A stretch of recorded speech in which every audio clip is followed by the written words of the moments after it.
Miles has been a nice addition because he's a game changer, with his ability to push the ball up and down the floor and make shots. Again, I got to get him where he doesn't run off and leave everybody behind. He still has other guys on the floor around him that he's got to try to make better as well. I think he said that the two of you bonded over your love of the Cowboys at breakfast at Uptown Cafe. Our Cowboys are struggling a little bit right now, but he's a big Cowboy guy too, and we're kind of hiding a little bit, trying to get our team back on track. Miles has talked about how he thinks it's important to be an extension of you on the floor. Have you had those kind of special conversations with him as what you want in terms of game plan, just how to execute as a point guard? Well, this summer I kind of, in summer play I just kind of watched and tried to let these guys bond and get to know one another. They did a lot of things off the court, and then I just watched him play. And yeah, you do have to, point guards do have to be an extension of the head coach. I go back to my NBA. Fino was a good extension.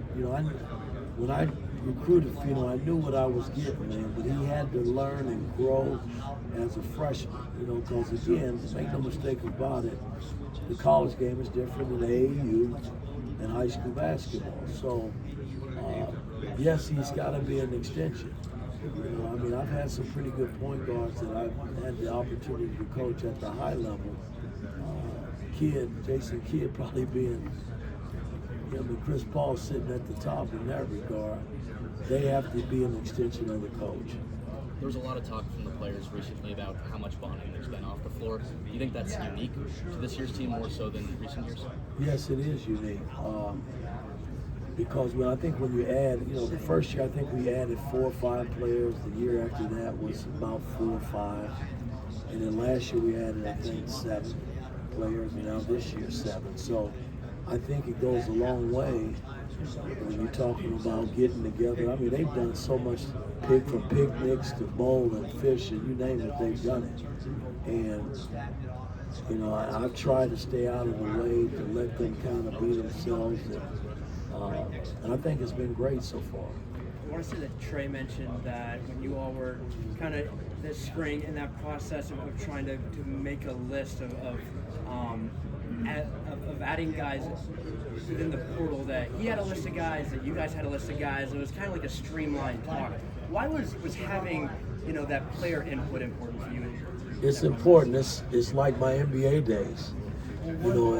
If I made moves around Carmelo Anthony, which I made that last year, that we were really good and won the division, I made 8 moves, personnel moves around him, Amari, and Tyson Chandler. So you have to sit them down and include them. They like to know who you're going to bring in. Gallo had his list of guys, and we struck out on some of his guys, but the one guy he did have on the list was Goody, Luke. And, we didn't make any moves on Luke until, he decided he wanted to go in the portal. But we kind of treated, the portal system when we started the journey this summer right after the season, like we do in the NBA. We put a group of guys that we think can help us, and you go out and you try to recruit them. That doesn't mean you're going to get them. I struck out on a lot of guys.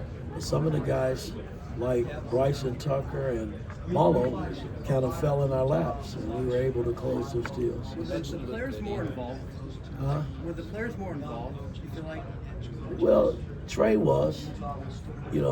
Trey has he gets that latitude. He's been with me from day one. Him and Anthony are the 2 last survivors based on when I came in here.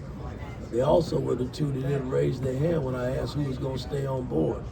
But now they're still with me, so that's a nice thing to have. What do you remember Trey saying About the portal? about Luke Goody? What do you remember Trey Oh, saying? well, he's played against him. He's competed against him at Illinois. The kid can shoot the ball. And he's been everything we thought he was, coming over. So it's nice, a nice addition to our ball club. You've coached every seen from this summer, not not just in terms of on-the-court stuff, but in terms of leadership, seeing that he's already played 3 years of college basketball? Well, again, the guys, Brad did a hell of a job with him in Illinois. They won there. I think he won a Big Ten title under Brad. So, he brings leadership experience, which we need, like Miles and Kanan and Bryson and Gabe, Jakai. These guys are all young players. So you're going to need leadership at the top to direct traffic, to make sure that they're doing what they're supposed to do. Coached at the NBA level for a while. Is there any player you've coached or even just seen that Miles kind of reminds you of? Well, I got a little Iverson overtone. I coached Allen in Philly, and there's a little Iverson overtone in terms of how he plays a little bit. Allen was, I think, pound for pound, Allen Iverson was the best little scorer that's ever played in the NBA, I think. You've talked about wanting to play fast this season, and it starts in the backcourt. How important is it to you to have that depth in the backcourt? It's very important. I mean, we've been trying to get there. I mean, I thought I had it when I had Jalen and X, and I can't think of who the other point guard we had at that time. We had a couple of them, Finney, and I think we had one more. I can't remember who that guy was. But anyway, it's when you look at college basketball, the teams are winning in the backcourt and winning shooting the basketball. And I think we've addressed a lot of those problems, and only time will tell once we start playing to see where we are as a ball club.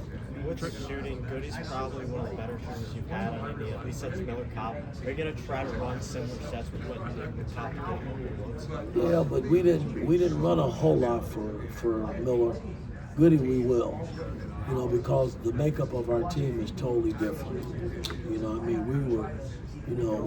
We were trace tracks and driven at that particular time early on, even though we ran more pick and rolls than we did post the ball. I mean, you guys probably don't realize that, but we did. The last 3 years, we've run more pick and rolls. But you got to have shooters around pick and rolls for it to be really effective. And so we'll do combinations of sets, and then we'll open the court up a little bit. That's kind of how I want to play. How's Jakai doing with his health? He's doing fine. Can he go every day? No, he can't go every day. And that's because we won't allow him to go every day. We basically are slow walking him back. But the days he's been out there, has been pretty impressive. He's probably the best explosive athlete on our team in terms of playing above the rim. It's scary how good he is in that regard, but we just got to get him back fully healthy, and he's not there yet. Mike, with the two bigs, will you be able to play that space and pace game that you ran so much of in the NBA? Well, again, a lot of it's going to depend on if Malik can step out. Malik has been playing out on the floor a lot from this summer's play up until now, and can he consistently make some threes for us? If he takes 2 or 3, can he just at least make one? That's because we got enough. We're shooting a number of threes now as I speak. You guys are probably happy about that, but you still got to make them. But it will allow us. He can still play in the hole some when we take Ballo out and play some 5, and then we can really go small with Mac and Goody playing together, because they would say they're our 2 best shooters right now in terms of shooting. But Gabe has been shooting it well, and Miles and Kanan has been scoring the ball well. So I mean, I think we'll have enough scoring. My concern still is on the defensive end, because I just know that's where you win at a high level. It's never really been, since you've been here, the balanced schedule that you would have been used to as a player in the Big Ten, but obviously it's about as unbalanced as it's ever been in terms of how often you play teams and who plays who, when. How do you navigate a conference where you do see so few opponents twice, and there's more travel considerations, and just things are so kind of different team to team? It's like the NBA, man. The quicker you can get your team. I remember back in the early days when I played, we used to go west and play 6 teams. And you would struggle probably those first 2 or 3 games because you weren't acclimated to making that long travel. I think as quickly as we can get guys adjusted when we go back west, because they're going to have the same problems coming east. You know, the quicker you can get your team to adjust on those long travels, the better you're going to be as a basketball team. And, you know, the 18 teams is what it is now. I mean, shit, it was 10 teams when I played. Hey, man, you got to come and play, you know, because every team is well coached and the talent level is off the charts, man, across the board. So, you know, we just can't take no nights off. It's kind of hard to look at it. Trey said that Bryson Tucker's maturity, like as a freshman, has really stood out to him. Would you agree with that, or are there some ways you've seen that on or off the court? Totally agree. You know, he's kind of reminds me of Fino a little bit, you know, in terms of his demeanor. And, you know, I think a lot of that is because he didn't play AAU ball. Mama kept him away from it. And he just basically trained the old-fashioned way. And, you know, it's been a nice carryover for him. Now, does he have a lot of things to learn? They all do. But, boy, he's shown at an early stage right now that he belongs. Do you think guys like him and a few others maybe make some like lineup flexibility more than you've had in the past? Yeah, I mean, I got a lot of flexibility. My problem now is who's going to play. You know, we got enough talent, you know, and it's going to be based on what you do. You know, you got to come in, when you get put in the game, you got to play. You know, you got to produce. How much of that lineup construction in the early season is based on practice or those exhibition games? No, it's practicing. We're trying different combinations. You know, we'll have a couple tune-up games with Marion and Tennessee, which I think the Tennessee game will be a test for us because Barnes is a hell of a coach, man, and he's always put out good teams, and they'll probably be ranked this year too as well. So, you know, he's kind of looking forward to it as well as I am, just to kind of see where our teams are. The small ball lineup you mentioned at media day is something a lot of fans are anticipating. Have you kind of figured out kind of the tools in terms of who's going to be at the 5 or if it's going to be not three yet? guards on the You know, we're still tinkering with that. You know, so I have no idea at this point. And a lot of it depends on who's in foul trouble. You know, you got to look at that as well. So, Like you mentioned, I mean, you got so many new guys in important spots. How do you make it all work together?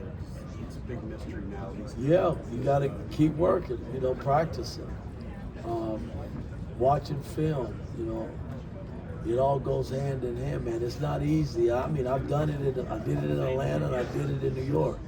You know, and the best players will rise to the top, man, and force you to play them.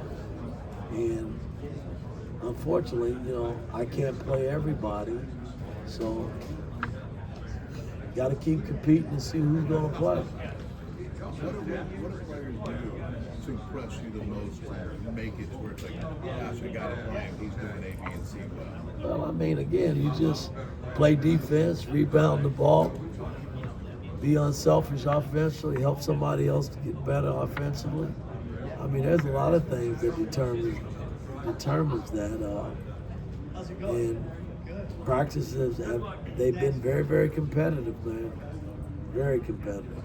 What are your thoughts right now on how much you think Ballo and Renew will be on the court at the same time? Don't know. Only time will tell.